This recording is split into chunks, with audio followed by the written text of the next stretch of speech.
Headlines प्रायोजक राजयोग paints, आनंद तुमचा, रंग आमचा।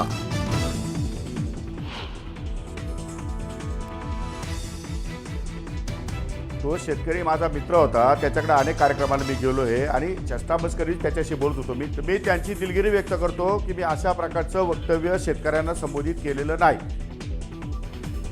शेतकरी आणि कर्जमाफीच्या मुद्द्यावरनं वादग्रस्त विधान करणाऱ्या कृषी मंत्र्यांकडून अखेर दिलगिरी व्यक्त। न्यूज 18 लोकमतच्या विशेष कार्यक्रमात कोकाटेंची दिलगिरी।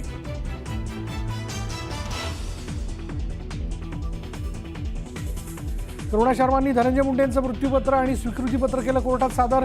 करुणा याच पहिल्या पत्नी असल्याचा कागदपत्रांमध्ये उल्लेख, तर पोटगी देण्याचा कौटुंबिक न्यायालयाचा निर्णयही कोर्टाकडून कायम। प्रेमाच्या जाळ्यात अडकवून आपल्याशी लग्न करणाऱ्याला धनंजय मुंडे 20 कोटी रुपये देणार होते। मुंडे वाईट नाहीत, मात्र त्यांनी दलाल लोक सांभाळली आहेत, करुणा मुंडेंचे गंभीर आरोप। पुन्हा अशा घटना घडू नये यासाठी एसओपी तयार करणार, सर्व चूक रुग्णालयाचीच आहे असं म्हणणं अयोग्य। भिसे कुटुंबाच्या भेटीनंतर मुख्यमंत्र्यांचं आश्वासन, दोन्ही अपत्यांचा खर्चही सरकार करणार।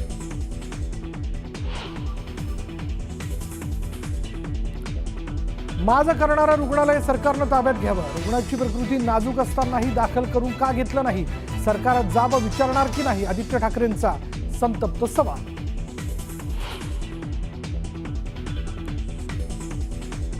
सोलापूरच्या बाबू जगजीवन राम झोपडपट्टीतील 2 शाळकरी मुलींचा मृत्यू, दूषित पाण्यामुळे मृत्यू झाल्याचा स्थानिकांचा आरोप, तर मृत्यू डेंग्यूची लक्षणं असल्यानं झाल्याचा पालिकेचा दावा।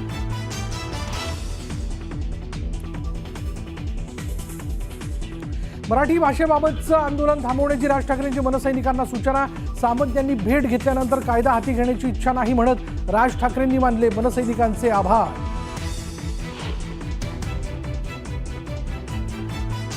कलिंगड विक्रीच्या आडून बाळांची विक्री, बदलापुरातील धक्कादायक प्रकार समोर, वनविभागाच्या सतर्कतेनं आरोपीचा पर्दाफाश।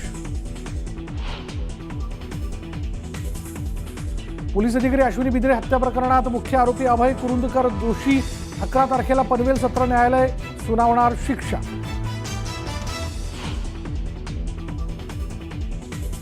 नाशिकमध्ये अवैध सावकारी प्रकरणात सहकार विभाग आणि पोलिसांच्या धाड सत्रात धक्कादायक बाबी समोर, 8 जणांकडे सापडले अवैध सावकारीचे पुरावे, गुन्हे दाखल।